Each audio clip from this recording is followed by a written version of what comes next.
Hai semua, selamat datang kembali di channelku.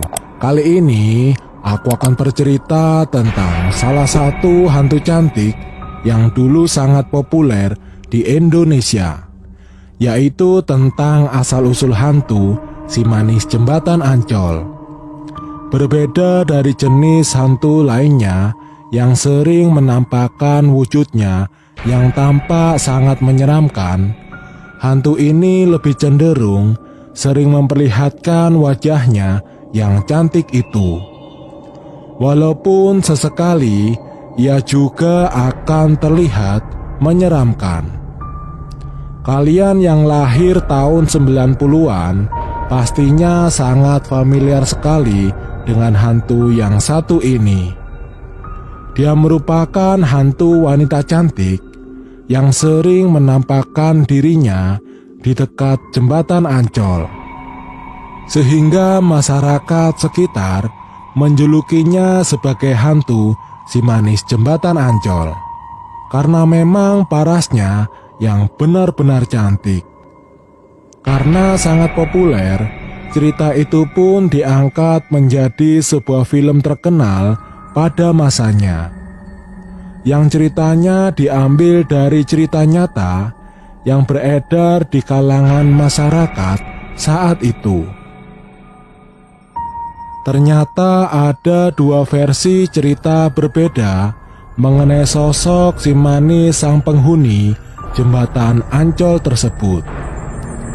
Untuk versi yang pertama, dikisahkan dahulu kala ada seorang gadis cantik yang bernama Maryam, yang tewas di sekitar jembatan Ancol setelah diperkosa secara bergilir oleh beberapa orang pria.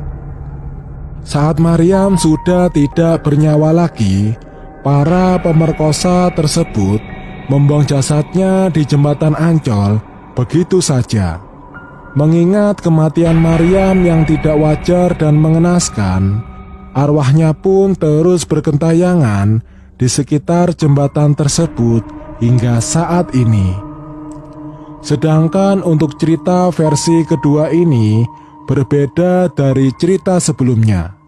Asal-usul si manis jembatan Ancol dimulai pada abad ke-19. Pada masa itu tanah air masih dijajah oleh negara Belanda, dan nama Jakarta masih bernama Batavia. Dahulu kala ada seorang gadis muda yang tinggal di sebuah paviliun milik orang kaya bersama ibu dan kakaknya. Nama gadis itu adalah Maryam.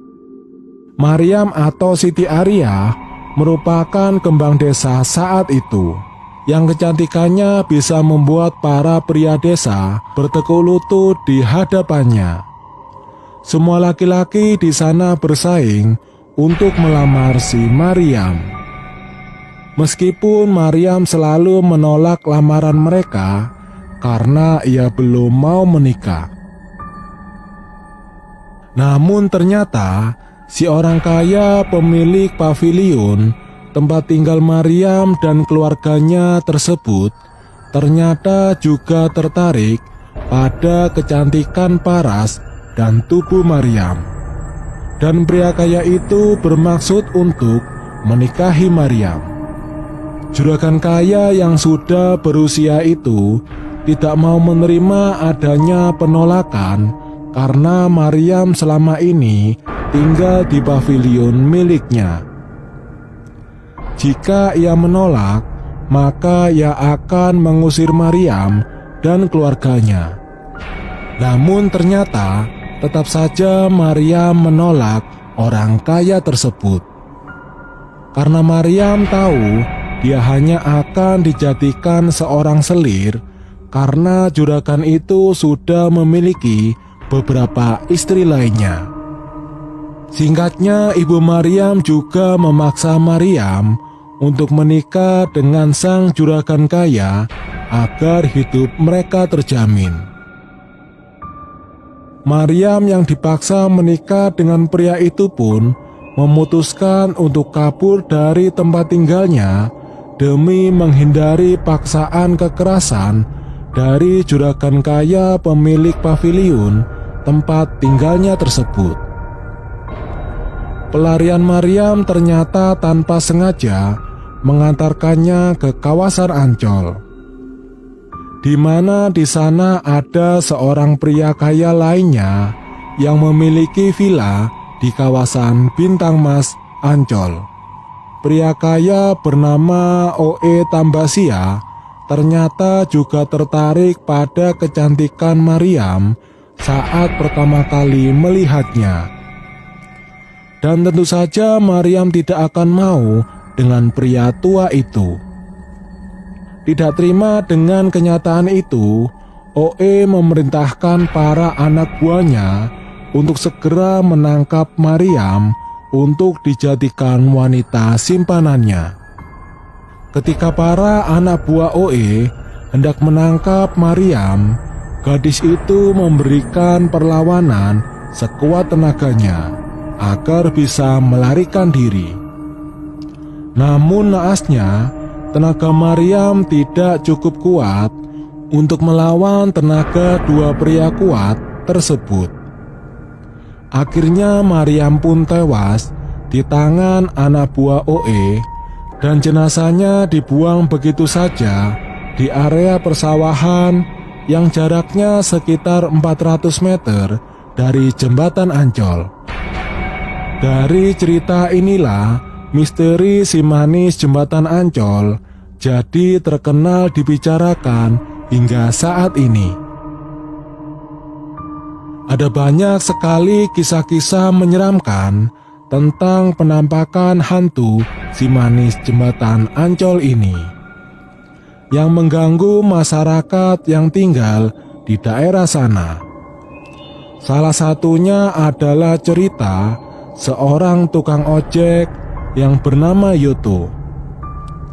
Yoto mengaku pernah membonceng seorang penumpang misterius yang dipercaya adalah hantu si manis jembatan Ancol. Saat itu Yoto sedang mangkal pada pukul 5 pagi. Kemudian tiba-tiba ada seorang wanita cantik yang mendekatinya dan minta diantarkan ke dekat jembatan Ancol.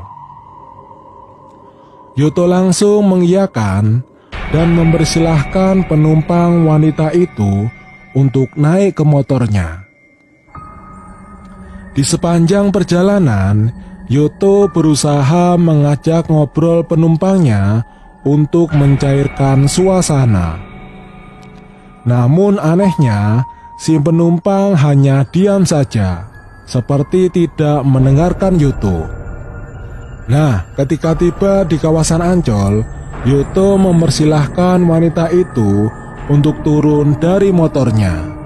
Dan betapa kagetnya ia ketika melihat wanita yang diboncengnya tadi sudah tidak ada lagi. Alhasil Yoto pun menyadari bahwa wanita itu bukanlah manusia, melainkan hantu si manis jembatan Ancol, seperti yang sudah dibicarakan oleh masyarakat. Yoto pun langsung ngebut dan lari meninggalkan kawasan Ancol tersebut.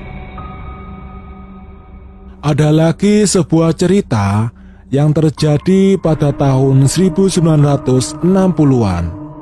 Di atas empang ada beberapa perahu untuk mengantar penumpang. Kala itu malam sudah mulai larut dan salah seorang pendayung perahu hendak pulang ke rumahnya. Namun tiba-tiba ada seorang gadis cantik yang datang pada si pendayung untuk minta diantarkan dengan perahu tanpa adanya tujuan yang jelas. Dan wanita itu pun naik ke perahunya. Tidak lama kemudian, saat di tengah sungai, wanita itu menghilang seketika entah kemana. Pendayung itu pun ketakutan setengah mati dan langsung pulang ke rumahnya. Ia pun yakin sekali bahwa itu adalah hantu si manis jembatan Ancol yang coba mengerjainya. Nah, itulah tadi cerita tentang asal-usul hantu si manis jembatan Ancol dan beberapa cerita seram tentang penampakannya. Namun percaya atau tidak, itu kembali pada diri kalian masing-masing. Karena ini hanyalah sebuah cerita yang belum tentu akan kebenarannya. Dan seperti biasa, buat kalian yang belum subscribe channel ini, kalian bisa langsung menekan tombol subscribe-nya sekarang juga, supaya kalian selalu mendapatkan notifikasi setiap kali aku mengupload video baru. Jika kalian ingin request untuk cerita Draw Story selanjutnya, kalian bisa tulis di kolom komentar.